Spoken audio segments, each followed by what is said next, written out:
رمضان المبارک اللہ تبارک و تعالیٰ کے قریب ہونے کا ذریعہ ہے۔ اللہ کے قرب کے لیے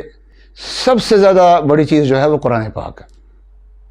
قرآن پاک کی تلاوت کی جائے، قرآن پاک کی تلاوت سے اللہ تعالیٰ کا قرب ملتا ہے، اور جہاں قرآن پاک کی تلاوت کرنی ہے وہاں یہ بھی کوشش کی جائے کہ اللہ تبارک و تعالیٰ کے احکام ہیں کیا ہیں، قرآن کا معنی کیا ہے،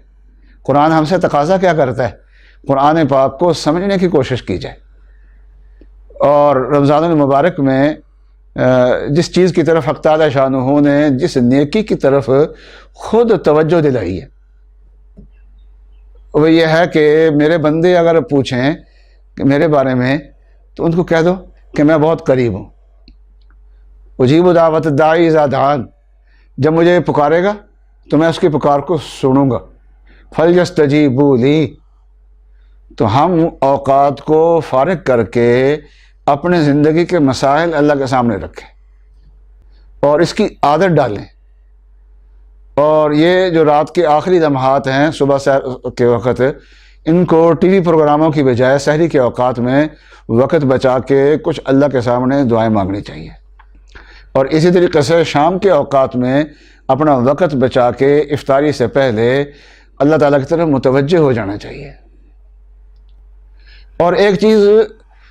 یہ تو دعا ہے رمضان المبارک میں، اس کی بڑی عبادات میں تلاوت اور دعا، اس کی بڑی اہمیت ہے۔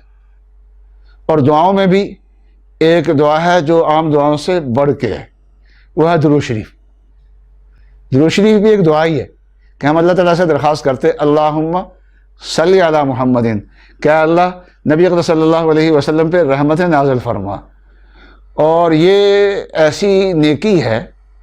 کہ اگر کوئی آدمی اپنے لیے دعا مانگنا چھوڑ دے اور اس کی جگہ صرف درود شریف ہی پڑھی جائے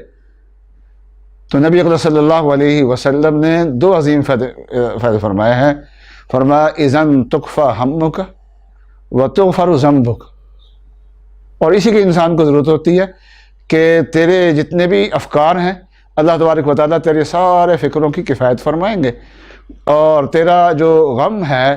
آخرت میں تیرے گناہ ہیں اللہ تبارک و تعالیٰ گناہوں کو معاف فرما دیں گے۔ اب یہ چاہیے آخرت میں گناہ معاف ہو جائیں، دنیا کے ہمارے افکار جو ہیں ان میں اللہ تبارک و تعالیٰ کی مدد ہمیں مل جائے،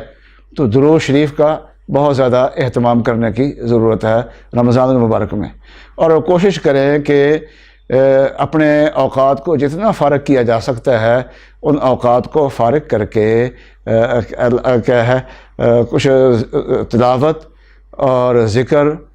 دعا، درود شریف، ان کاموں کے اندر انسان کو لگانا چاہیے تاکہ اللہ تبارک و تعالیٰ کا قرب زیادہ بڑھے۔